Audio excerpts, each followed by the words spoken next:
Comme beaucoup de gamins, ayant grandi dans les années 90, Pokémon a marqué mon enfance. Je ne vais pas revenir ici sur le jeu en lui-même, puisque bien connu de tous, mais plutôt sur mes souvenirs en tant que joueur et de la relation particulière que j'ai eue enfant avec la franchise.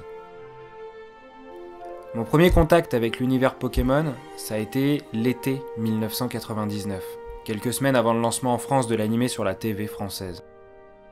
La mère de mon meilleur pote travaillait pour Toys R Us et avait obtenu en avance la cassette du premier épisode, opération de promo qui accompagnait la livraison des premières figurines.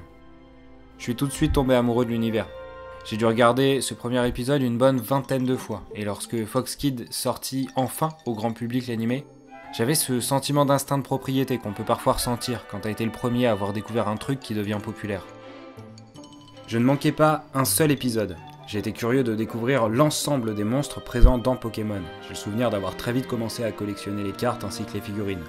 Et dans mon école, dans mon quartier, tous les gamins ne parlaient que de Pokémon. Échange de cartes, combat de figurines, coloriage, dessin, toutes les récréations tournaient autour de Pokémon. Vient alors Noël 1999. Pokémon Rouge et Bleu était sorti sur console depuis bientôt 3 mois et en France, tous les gamins autour de moi ne rêvaient que d'une chose, une Game Boy Color et d'un jeu Pokémon. Mon frère et moi, nous avions donc soigneusement entouré dans une dizaine de catalogues de jouets de Noël, le bundle Game Boy plus une version de jeu.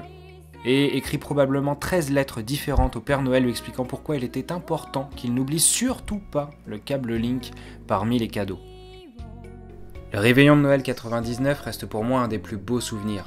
J'avais beau avoir été malade comme un chien, ce soir-là, j'ai veillé jusqu'à ce que la fatigue ait raison de moi et que je m'endorme sur ma console.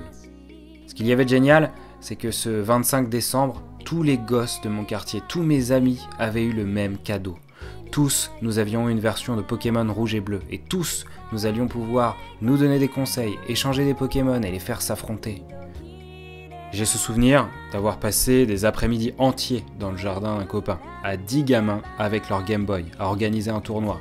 C'est à cette occasion également que j'ai découvert, grâce à ma bande de copains, qu'il existait une bicyclette dans le jeu et qu'il n'était donc pas nécessaire de se taper chaque trajet à pied. Et forcément, j'avais pas encore la CS Vol. La portabilité de la Game Boy faisait que, quel que soit l'endroit, mes Pokémon étaient avec moi.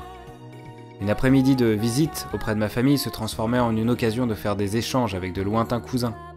Un mariage était l'occasion d'organiser un tournoi ou de comparer nos collections de cartes avec l'ensemble des gamins présents. Pokémon était omniprésent dans mon quotidien et dans celui de tous les enfants que j'ai pu croiser à cette époque.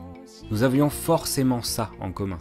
Que nous nous connaissions ou pas, on savait qu'une Game Boy était un bon prétexte pour démarrer une conversation.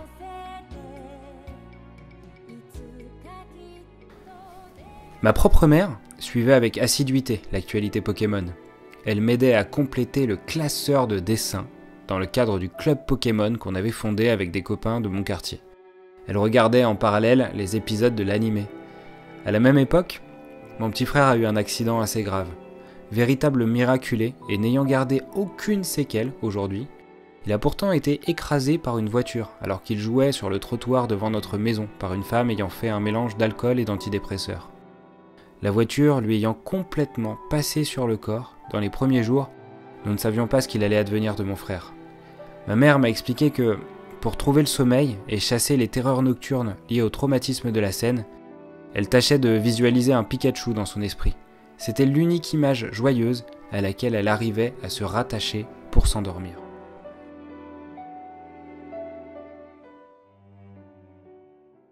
De mon côté, j'ai énormément de bons souvenirs d'enfance rattachés à cette licence.